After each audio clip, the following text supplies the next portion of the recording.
जय हिंद। आपका स्वागत है आपके अपने चैनल प्यारा चैनल ललित सीपी में। आप कैसे हैं? उम्मीद है कि अच्छे होंगे और अपने तैयारी में अच्छे से लगे होंगे। आपको जिस वीडियो का इंतज़ार था वह इंतज़ार अब ख़त्म हुआ। यह वीडियो क्लास 12 हिस्ट्री के लिए है और हिस्ट्री के वैसे 30 क्वेश्चन हैं जो आपके एग्ज़ाम के पॉइंट ऑफ व्यू से बहुत भी आया है, बहुत इंपॉर्टेंट है। तो अपने जोश को इसी तरह से बरकरार रखिए, बनाए रखिए। इस टोटल वीडियो इस वीडियो में जो भी क्वेश्चन है सभी को आप सुन लीजिए, अपने कॉपी पे नोट कर लीजिए और बीच बीच में से देखते रहिएगा। और एग्ज़ाम से पहले इस वीडियो को एक बार फिर से ज़रूर देख लीजिएगा। चलिए आइए आपके जोश को और बनाए रखने के लिए एक शायरी पेश करते हैं जिसे आप ध्यान से सुनेंगे, गौर से सुनेंगे। शायरी है आपका, जीत के लिए जुनून चाहिए, जीत के लिए जुनून चाहिए, आत्मविश्वास रगों में खूब चाहिए। ये आसमां भी आएगा जमी पर, ये आसमां भी आएगा जमी पर, बस इरादों में जीत की गूंज चाहिए, इरादों में जीत की गूंज चाहिए। तो अपने इरादों में जीत का गूंज बनाए रखिए। इस तरह से वीडियो देखते रहिए, जीत पक्का है, निश्चित है। आइए क्वेश्चन की शुरुआत करते हैं। क्वेश्चन फर्स्ट है आपका, पुरातत्व से आप क्या समझते हैं? पुरातत्व से आप क्या समझते हैं? आंसर लिखेंगे, पुरातत्व वह विज्ञान है जिसके द्वारा हम प्राचीन काल की मानव सभ्यता, संस्कृति और जीवन शैली का अध्ययन करते हैं। इसमें अभिलेख, मूर्तियाँ, सिक्के, अवशेष और पुरानी इमारतें जैसी वस्तुओं का विश्लेषण करके इतिहास की जानकारी प्राप्त किया जाता है। ध्यान से सुन लीजिए, पुरातत्व वह विज्ञान है जिसके द्वारा हम प्राचीन काल की मानव सभ्यता, संस्कृति और जीवन शैली का अध्ययन करते हैं। इसके अंतर्गत अभिलेख, मूर्तियाँ, सिक्के, अवशेष इत्यादि आते हैं। इसी का अध्ययन करके, इसी का जानकारी प्राप्त करके हम पुरातत्व के बारे में समझते हैं। ठीक है, आप फिर से समझ लीजिए। पुरातत्व वह विज्ञान है जिसके द्वारा हम प्राचीन काल की मानव सभ्यता, संस्कृति और जीवन शैली का अध्ययन करते हैं। इसमें अभिलेख, मूर्तियाँ, सिक्के, ठीक है, इमारतें जैसी वस्तुएं का विश्लेषण कर इतिहास की जानकारी प्राप्त किया जाता है। अगला क्वेश्चन है, मोहनजोदड़ो का क्या अर्थ होता है? मोहनजोदड़ो का क्या अर्थ होता है? ध्यान से सुन लीजिएगा। मोहनजोदड़ो सिंधी घाटी सभ्यता का एक अत्यंत विकसित और प्रमुख नगर था। मोहनजोदड़ो सिंधु घाटी सभ्यता का एक अत्यंत विकसित और प्रमुख नगर था जिसकी खोज 1922 ईस्वी में राखालदास बनर्जी ने की थी। मोहनजोदड़ो की खोज 1922 ईस्वी में राखालदास बनर्जी ने की थी। यह आधुनिक पाकिस्तान के सिंध प्रांत के सिंधु नदी के किनारे स्थित है। यह मोहनजोदड़ो जो है वो अभी पाकिस्तान में है और सिंध प्रांत के सिंधु घाटी नदी के किनारे स्थित है। मोहनजोदड़ो का अर्थ होता है मृतकों का टीला। मोहनजोदड़ो का अर्थ क्या होता है? मृतकों का टीला। अगला क्वेश्चन है, फाहान कौन था? वह किस शासन के काल में भारत आया था? फाहान कौन था? वह किस शासन के काल में भारत आया था? ध्यान से आप सुनेंगे। फाहान एक चीनी तीर्थ यात्री था। फाहान एक चीनी तीर्थ यात्री था। वह 5वीं शताब्दी में, ठीक है, गुप्त शासक चंद्रगुप्त द्वितीय के काल में भारत आया था। फाहान एक चीनी तीर्थ यात्री था। वह 5वीं शताब्दी में गुप्त शासक चंद्रगुप्त द्वितीय के काल में भारत आया था। अगला क्वेश्चन है, बुद्ध के 4 आर्य सत्य क्या थे? बुद्ध के 4 आर्य सत्य क्या थे? आंसर लिखेंगे, बुद्ध के 4 आर्य सत्य निम्नलिखित थे। नंबर 1, दुख। दुख में डैश देके लिखेंगे, जीवन में जन्म, बुढ़ापा, बीमारी और मृत्यु ये सभी दुखद है, ये सबसे दुख होता है। दूसरा पॉइंट लिखेंगे, दुख समुदाय। दुख समुदाय में डैश देके लिखेंगे, यह दुख इच्छा, लालच और मोह से उत्पन्न होता है, मोह से आता है। तीसरा पॉइंट लिखेंगे, दुख निरोध। दुख निरोध में डैश देके लिखेंगे, इच्छाओं को त्यागने से दुख का अंत होगा, इच्छाओं को त्यागने से दुख का अंत होगा। चौथा पॉइंट लिखेंगे, दुख निरोध गामिनी प्रतिपदा। दुख निरोध गामिनी प्रतिपदा, इसमें डैश देके लिखेंगे, अष्टांगिक मार्ग पर चल के हम दुख का नाश कर सकते हैं। बुद्ध के अष्टांगिक मार्ग पर चल के हम दुख का नाश कर सकते हैं। अगला क्वेश्चन है, ध्यान देंगे, बौद्ध धर्म के पतन के 2 कारण बताइए। बौद्ध धर्म के पतन के 2 कारण बताइए। ध्यान से समझेंगे। आंसर लिखेंगे, बौद्ध धर्म के पतन के 2 कारण निम्नलिखित हैं। पहला क्वेश्चन या पहला पॉइंट, राजनीतिक समर्थन में कमी। बौद्ध धर्म को राजनीतिक समर्थन में कमी हो गया था, जिसके कारण बौद्ध धर्म का पतन हो गया। पहला पॉइंट लिखेंगे। दूसरा पॉइंट लिखेंगे हिंदू धर्म में सुधार। हिंदू धर्म में सुधार देके डैश देके लिखेंगे कि जब हिंदू धर्म में सुधार होने लगा तो बहुत सारे लोग हिंदू धर्म में जाने लगे, जिससे बौद्ध धर्म का पतन हो गया। तो दो कारण लिखेंगे, पहला कारण राजनीतिक समर्थन में कमी और दूसरा हिंदू धर्म में सुधार। ठीक है, अगला क्वेश्चन है आपका, किताब उल हिंद पर टिप्पणी लिखे।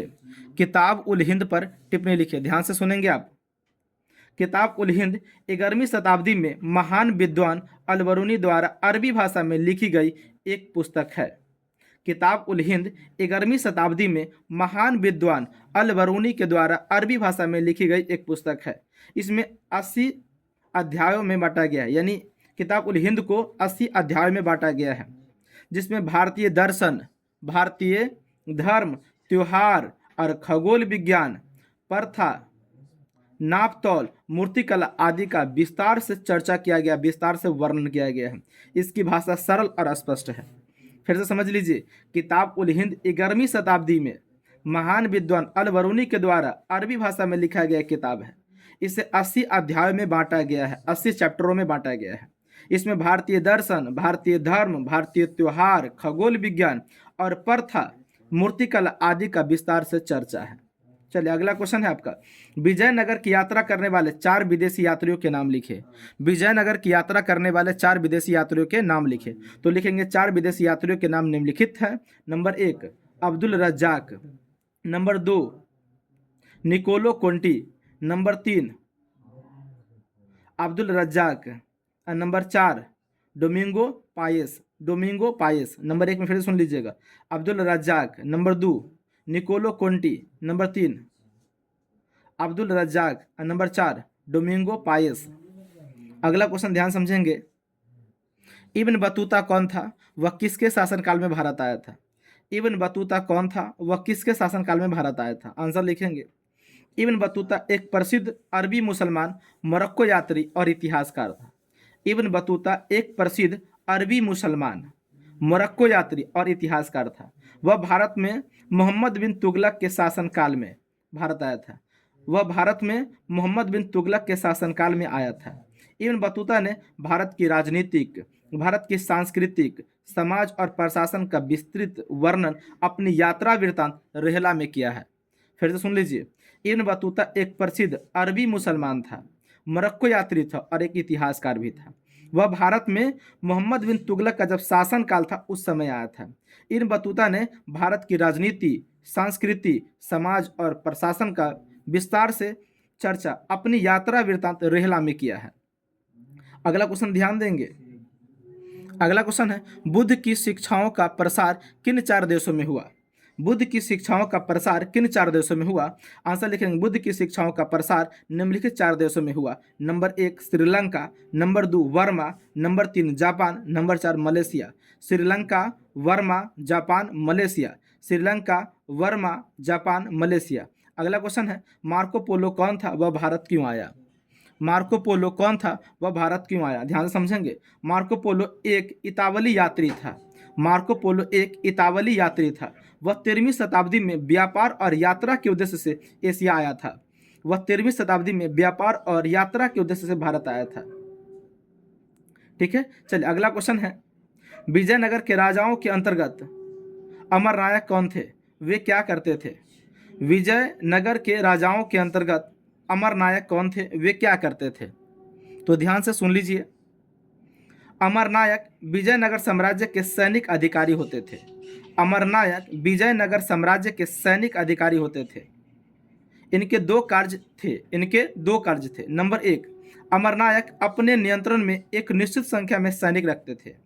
अमर नायक अपने नियंत्रण में यानी अपने कंट्रोल में एक निश्चित संख्या में सैनिक रखते थे। और नंबर 2, राज्य को कर देना और क्षेत्र की देखभाल करना इनका काम होता था। राज्य को कर देना यानी टैक्स देना और क्षेत्र की देखभाल करना भी। अगला क्वेश्चन है, वेद कितने हैं, उनके नाम लिखिए। वेद कितने हैं, उनके नाम लिखिए। आंसर लिखेंगे, वेद कुल 4 हैं। वेद कितने हैं, 4 हैं। उनके नाम इस प्रकार है। Number 1 Rigveda, number 2 Yajurveda, number 3 Samaveda और नंबर 4 अथर्ववेद। नंबर 1 में क्या बोलेंगे, ऋग्वेद, नंबर 2 यजुर्वेद, नंबर 3 सामवेद और नंबर 4 अथर्ववेद। अगला क्वेश्चन है, ध्यान देंगे, दक्षिण भारत में जैन धर्म के प्रसार के दो कारण बताइए। दक्षिण भारत में जैन धर्म के प्रसार के दो कारण बताइए। आंसर लिखेंगे, दो कारण निम्नलिखित हैं। नंबर एक, राजाओं का संरक्षण। राजाओं के संरक्षण के कारण दक्षिण भारत में जैन धर्म का प्रसार प्रसार अच्छा हुआ। राजाओं के संरक्षण के कारण राजा राजा लोग के राजा लोग जो है सुरक्षा दे रहा था जैन धर्म को। हाँ, राजा लोग कह सकते हैं कि जैन धर्म को क्या दे रहा था, सुरक्षा दे रहा था। इसीलिए जैन धर्म का क्या हुआ, दक्षिण भारत में खूब फैलाव हुआ, खूब विस्तार हुआ। और नंबर दो कह सकते हैं, सरल उपदेश और अहिंसा पर सिद्धांत। सरल उपदेश और अहिंसा का सिद्धांत के कारण जैन धर्म का दक्षिण भारत में खूब तरक्की हुआ, खूब पाला भरा, ठीक, खूब आगे बढ़ा। ठीक है, तो दक्षिण भारत में जैन धर्म के प्रसार के दो कारण, पहला कारण है राजाओं का संरक्षण, यानी राजाओं का साथ मिला, इसलिए दक्षिण भारत में जैन धर्म खूब फले फूले बढ़े। और नंबर दो कह सकते हैं, सरल भाषा और अहिंसा का सिद्धांत। डैश देख लिखेंगे कि सरल भाषा और अहिंसा के सिद्धांत के कारण दक्षिण भारत में जैन धर्म खूब फले फूले बढ़े। ठीक है, चलिए अगला क्वेश्चन है, किन्हीं दो स्मृतियों का नाम लिखिए। किन्हीं दो स्मृतियों का नाम लिखिए, ध्यान से समझेंगे। लिखेंगे, दो स्मृति के नाम निम्नलिखित है। नंबर एक, मनु स्मृति। नंबर दो, याज्ञवल्लभ स्मृति। नंबर एक, मनु स्मृति और नंबर दो, याज्ञवल्लभ स्मृति। क्वेश्चन है, मगध साम्राज्य के उत्थान के दो कारण बताइए। मगध साम्राज्य के उत्थान के दो कारण बताइए। तो मगध साम्राज्य के उत्थान के दो कारण निम्नलिखित थे। नंबर एक, उपजाऊ भूमि और लौह संसाधन की उपलब्धता। उपजाऊ भूमि और लौह संसाधन की उपलब्धता के कारण मगध साम्राज्य का खूब उत्थान हुआ, खूब तरक्की हुआ। और नंबर दो में लिखेंगे, संगठित और शक्तिशाली शासक। संगठित और शक्तिशाली शासक, इसमें डैश देकर लिखेंगे, संगठित और शक्तिशाली शासक के कारण भी मगध साम्राज्य का खूब विकास हुआ, खूब तरक्की हुआ। ठीक है, खूब उत्थान हुआ। बस हो गया। अगला क्वेश्चन ध्यान देंगे। अगला क्वेश्चन है, अशोक द्वारा धर्म प्रचार हेतु किन दो उपाय को लिखिए। यानी अशोक के द्वारा धर्म प्रचार के लिए किए गए दो उपाय बताइए। अशोक द्वारा धर्म प्रचार के लिए किए गए दो उपाय बताइए। लिखेंगे, दो उपाय निम्नलिखित थे। नंबर एक, अशोक स्तंभ और शिलालेख। अशोक स्तंभ और शिलालेख, डैश देखे लिखेंगे, अशोक ने अपने साम्राज्य के विभिन्न स्थानों पर धर्म के उपदेश खुदवाए ताकि लोग अहिंसा, सत्य और धर्म का पालन करें। पहला पॉइंट क्या लिखेंगे, अशोक स्तंभ और शिलालेख। डैश देके लिखेंगे, अशोक ने अपने साम्राज्य के विभिन्न स्थानों पर, अशोक ने अपने साम्राज्य के विभिन्न स्थानों पर धर्म के उपदेश खुदवाएं ताकि लोग अहिंसा, सत्य और धर्म का पालन कर सके। पहला पॉइंट। और दूसरा पॉइंट कहेंगे, धर्म प्रचारक नियुक्त करना। धर्म प्रचारक नियुक्त करना, डैश देख लिखेंगे, उसने धम्म महामत को नियुक्त किया। उसने धम्म महामत को क्या किया, नियुक्त किया, जिन्होंने धर्म का प्रचार न केवल भारत में बल्कि अन्य देशों में किया। ठीक है, अगला क्वेश्चन है, हड़प्पा सभ्यता में प्राप्त विशाल स्नानागार की दो विशेषता बताइए। हड़प्पा सभ्यता में प्राप्त विशाल स्नानागार की दो विशेषता बताइए। तो लिखेंगे, दो विशेषता निम्नलिखित है। दो विशेषता निम्नलिखित है। नंबर एक, यह पक्की ईंटों से बना हुआ था और चारों ओर से कमरे बने थे। जो विशाल स्नानागार है उसी का विशेषता बता रहे हैं। पहला विशेषता क्या बोलेंगे, यह पक्की ईंटों से बना हुआ था और चारों ओर से कमरे बने थे, कमरे। नंबर दो में लिखेंगे, इसमें पानी आने और बाहर निकलने की नाली का उचित व्यवस्था था। यानी विशाल स्नानागार में पानी आने और पानी को बाहर निकालने की उचित व्यवस्था थी, जिससे सफाई अच्छी से हो जाती थी। ठीक है, ये विशेषता हुआ दोनों। अगला क्वेश्चन है, अभिलेखों के दो महत्व बताइए। अभिलेखों के दो महत्व बताइए। लिखेंगे, अभिलेख के दो महत्व निम्नलिखित है। नंबर एक, इतिहास का प्रमाण। नंबर एक में क्या लिखेंगे, इतिहास का प्रमाण। और नंबर दो में लिखेंगे, संस्कृति और भाषा का अध्ययन। तो नंबर एक में क्या लिखेंगे, इतिहास का प्रमाण। डैश देके लिखेंगे कि अभिलेखों से राजा, शासन, युद्ध और समाज के बारे में सटीक जानकारी मिलती है। अभिलेखों से राजा, शासन, युद्ध और समाज के बारे में हमें सटीक जानकारी मिलती है। और नंबर दो में लिखेंगे, संस्कृति और भाषा का अध्ययन। डैश देके लिखेंगे, अभिलेखों से उस समय की भाषा, लेखन प्रणाली और धार्मिक परंपराओं का ज्ञान होता है। अभिलेखों से उस समय की भाषा, लेखन और धार्मिक परंपराओं का ज्ञान होता है। अगला क्वेश्चन ध्यान देंगे। अगला क्वेश्चन है, त्रिपिटक क्या है। त्रिपिटक क्या है, ध्यान देंगे, त्रिपिटक क्या है। त्रिपिटक है, आंसर लिखेंगे, त्रिपिटक बौद्ध धर्म के पवित्र ग्रंथों का संग्रह है। त्रिपिटक बौद्ध धर्मों के पवित्र ग्रंथों का क्या संग्रह है। त्रि का अर्थ होता है तीन और पिटक का अर्थ होता है टोकरी। त्रि का अर्थ होता है तीन और पिटक का अर्थ होता है टोकरी, टोकरी अथवा संग्रह। ठीक है, इसमें बुद्ध के उपदेशों और भिक्षुओं के नियमों का संकलन है। इसके 3 भाग है। इसके कितने भाग है? 3 भाग है। नंबर 1 विनय पिटक, नंबर 2 सूत्र पिटक, नंबर 3 अभिधम पिटक। विनय पिटक, सूत्र पिटक, अभिधम पिटक। तो आप समझ गए होंगे। अगला क्वेश्चन समझिए। अगला क्वेश्चन है महाभारत में वर्णित किन्हीं 4 विवाहों का प्रकार लिखे। महाभारत में वर्णित किन्हीं 4 विवाहों के प्रकार लिखे। आंसर लिखेंगे महाभारत में विवाह के कई प्रकार का वर्णन मिलता है, जिसमें से 4 प्रमुख है जो इस प्रकार है। नंबर 1 ब्रह्मा विवाह, नंबर 2 दैव विवाह, नंबर 3 आर्ष विवाह, नंबर 4 गंधर्व विवाह। ब्रह्मा विवाह, दैव विवाह, आर्ष विवाह और गंधर्व विवाह, याद रखिएगा। अगला क्वेश्चन है किन्हीं 4 महाजन पदों के नाम बताइए। किन्हीं 4 महाजन पदों के नाम बताइए। किन्हीं 4 महाजन पदों के नाम बताइए। लिखेंगे 4 महाजन पद के नाम इस प्रकार हैं। Number 1 Magadh, number 2 Kosala, number 3 Vajji और नंबर 4 अंग। मगध, कोसल, बज्जी, अंग। मगध, कोसल, बज्जी, अंग, ये क्या 4 महाजन पद है। अगला क्वेश्चन है प्राचीन भारतीय इतिहास के अध्ययन के किन्हीं 2 प्रमुख स्रोतों के नाम बताइए। प्राचीन भारतीय इतिहास के यानी बहुत समय पहले भारतीय इतिहास के अध्ययन के कोई 2 मुख्य स्रोत पूछ रहा है कि कोई 2 मुख्य स्रोत बताइए जिसे पढ़ के प्राचीन भारतीय इतिहास का हम जानकारी प्राप्त कर सकते हैं। ठीक है, क्वेश्चन समझ में आ गया होगा। प्राचीन भारतीय इतिहास के अध्ययन के किन्हीं 2 स्रोतों के नाम बताइए। आंसर लिखेंगे प्राचीन भारतीय इतिहास के अध्ययन के 2 स्रोत निम्नलिखित है। नंबर 1 पुरातात्विक स्रोत और नंबर 2 साहित्यिक स्रोत। नंबर 1 में क्या लिखेंगे? पुरातात्विक स्रोत और नंबर 2 में लिखेंगे साहित्यिक स्रोत। तो नंबर 1 में पुरातात्विक स्रोत देके डैश देके लिखेंगे अभिलेख, सिक्के, मूर्तियां, भवन के अवशेष आदि। इससे हम क्या कर सकते हैं? प्राचीन भारतीय इतिहास की जानकारी प्राप्त कर सकते हैं। और नंबर 2 में क्या लिखेंगे? साहित्यिक स्रोत। इसमें डैश देके लिखेंगे वेद, पुराण, महाकाव्य, जैन और बौद्ध के ग्रंथ। इसको पढ़ के, इसको जान के, ठीक है, प्राचीन भारतीय इतिहास के बारे में हम जान सकते हैं। अगला क्वेश्चन है, ध्यान देंगे, कार्बन 14 विधि से आप क्या समझते हैं? कार्बन 14 विधि से आप क्या समझते हैं? तो कहेंगे तिथि निर्धारण करने की या तिथि निकालने की वैज्ञानिक विधि को कार्बन 14 विधि कहते हैं। तिथि निर्धारण करने की या तिथि निकालने की वैज्ञानिक विधि को कार्बन 14 विधि कहते हैं। अगला क्वेश्चन ध्यान देंगे। अगला क्वेश्चन है सिंधु घाटी नगर योजना की 4 विशेषता बताइए। सिंधु घाटी नगर योजना की 4 विशेषता बताइए। आंसर लिखेंगे सिंधु घाटी नगर योजना की 4 विशेषता निम्नलिखित है। नंबर 1 में लिखेंगे मकान पक्की आयताकार ईंटों से बने होते थे। यानी सिंधु घाटी के जो मकान थे उस समय के, तो मकान जो है ना पक्की आयताकार ईंटों से बने होते थे। पहला विशेषता लिखेंगे मकान पक्की आयताकार ईंटों से बने होते थे। नंबर 2 में लिखेंगे सिंधु घाटी के नगरों में साफ सुथरी एवं मजबूत जल निकास व्यवस्था थी। सिंधु घाटी के नगरों में साफ सुथरी और मजबूत जल निकासी व्यवस्था थी। सिंधु घाटी के नगरों में साफ सुथरी और मजबूत जल निकास प्रणाली थी। नंबर 3 में लिखेंगे यहाँ की सड़कें पक्की ईंटों से बनी होती थी और एक दूसरे को समकोण पर काटती थी। यहाँ की सड़कें पक्की ईंटों से बनी होती थी और एक दूसरे को समकोण पर काटती थी। नंबर 3 में लिखेंगे सिंधु घाटी सभ्यता के नगर 2 भागों में बांटा गया था। सिंधु घाटी सभ्यता के नगर 2 भागों में बांटा गया था। ऊपरी भाग दुर्ग एवं निचला भाग शहर कहलाता था। ऊपरी भाग दुर्ग एवं निचला भाग शहर कहलाता था। चलिए अगला क्वेश्चन है इतिहास लेखन में अभिलेखों का क्या महत्व है? इतिहास लेखन में अभिलेखों का क्या महत्व है? आंसर लिखेंगे अभिलेख प्राचीन शासकों और समाज का प्रत्यक्ष प्रमाण होते हैं। अभिलेख जो होते हैं वो प्राचीन शासकों यानी बहुत समय पहले के जो शासक थे, शासन करने वाले, और समाज का प्रत्यक्ष प्रमाण होते हैं। इसमें शासन की नीतियाँ, युद्ध, दान, धर्म, कानून, प्रशासन की जानकारी मिलती है। अभिलेखों से शासकों की उपलब्धियाँ, उनकी विजय और जनता से संबंध ज्ञात होता है। ये स्रोत लिखित होने के कारण विश्वसनीय हैं, विश्वास करने के लायक है और प्रमाणित भी माने जाते हैं। इसीलिए अभिलेख इतिहास की सही और वास्तविक जानकारी देते हैं।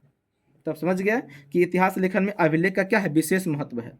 अभिलेख से ही हम प्राचीन समय के राजा का संबंध जनता से कैसा था, उस समय वो युद्ध कैसे करते थे, उस समय उनका नीति क्या था, इसके बारे में जानकारी प्राप्त कर पाते हैं। ठीक है, अगला क्वेश्चन समझेंगे।